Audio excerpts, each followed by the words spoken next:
Shalom, friends. It's good to be with you again. This is number 6 in our 10 brief introductory talks about what we mean by Neo-Hasidism.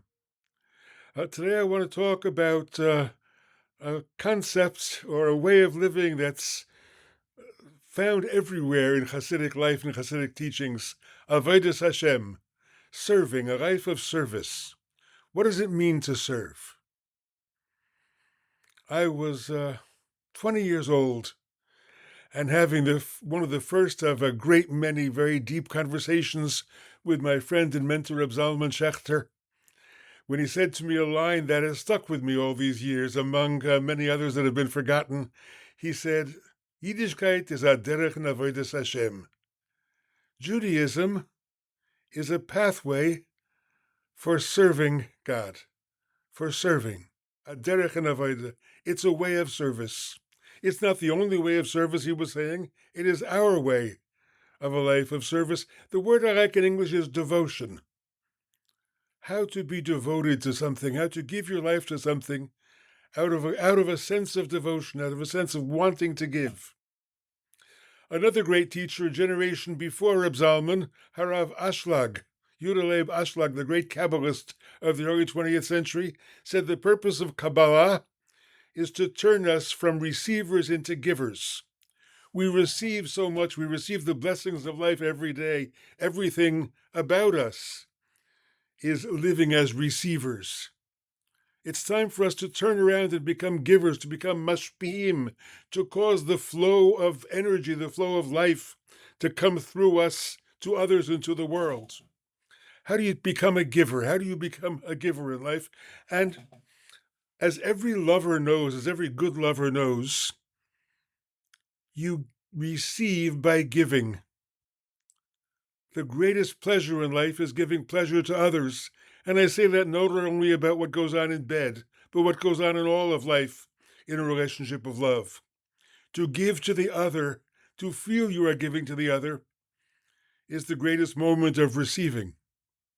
To say it a different way, life becomes meaningful to us when we learn to transcend our ego selves, when we learn there is something greater for which we're living. We're going beyond. We're becoming givers.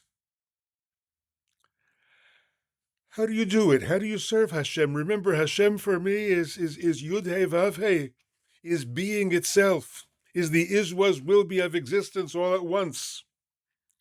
How do you stand in its presence and serve it?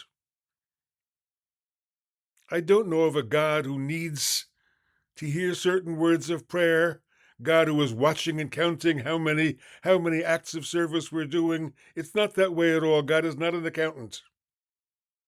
But we were placed in this world, the Torah tells us, le'avda u'le'shamra, to work it or to serve it. Le'avda is the same word as avodah, to work it and to guard it, to take care of it. We serve Hashem by serving others. We serve Hashem by serving all creatures in which Hashem is present. Remember, everything that exists in the world is a hitlabshut of divinity, is a garment that the one is wearing. To see others that way, to see other people that way, to see all creatures that way, as containing divinity within them, as being garments in which the soul of divinity is found, the soul of the universe is found, and to treat them that way. To treat them that way, that's what it's all about. You serve God by serving God as God is found in the world. God doesn't need us to render certain acts of service, except to that hitlabshut, to that garment, that being in which God is garbed. So, avodah means service, but avodah also means work. La'avod is to serve and to work. And that service is a form of work. It's a form of work on oneself. They asked the Kotzker Rebbe, who was a Hasidic critic of Hasidism, a critic of the movement from within, what does it mean to be a Chassid? And he answered in 3 words, Arbeiten auf sich, to work on yourself. We're always involved in the transformation of ourselves. And we do that by becoming greater givers. This is what Hasidism calls tikkun hamidot, rectifying, improving your personal qualities. And all the Hasidic Sfarim say those midot, which are many, begin with two. Begin with yira and ahava.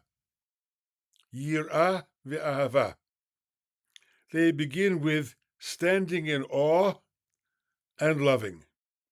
And I translate the word yira, standing in awe, because its other translation as fear is misleading. It does not mean fear of punishment. That's childhood religion. God will punish the bad kids if we don't do what we're told. That's childhood religion. Adult religion understands yira as yirat haromamut, standing in the presence of that which is the root of all being, and which is present in all things. Being transformed by that perception. The awe in which we stand before the presence of divine in all things has to be transforming to us because it calls to us. It calls out to us to move to the next level of giving, that of loving. Yira leads to ahava. If you stand in awe of the beauty or magnificence, not only of great mountaintops and great oceans, but even of a bud on a tree, even on looking at the lawn in the morning, looking out and looking at the lawn if there's a bit of lawn in front of where you live, looking at the tree next to your home as I do every morning when I go out to say brachas after I wake up in the morning. There too, you have a sense of awe, a sense of yira, a sense of transcendence that calls on you to love it, that calls on you to open your heart in response to it. Because being a religious human being is all about awareness and response. What do we see with that inner eye we have opened up in yira? And how do we respond to it? By acting in ahava, acting in love. Awakening and response. Yirah and ahava. The Zohar says these are the two wings. These are the two wings that transport us to heaven. These are the two wings that take us beyond ourselves into a place where we can transform ourselves and participate in the ongoing process of transforming the world. Because any act of giving is an act that broadens our consciousness and the consciousness of the world. As we open ourselves to the life of devotion, to the life of avodas Hashem, we are making the world a broader place.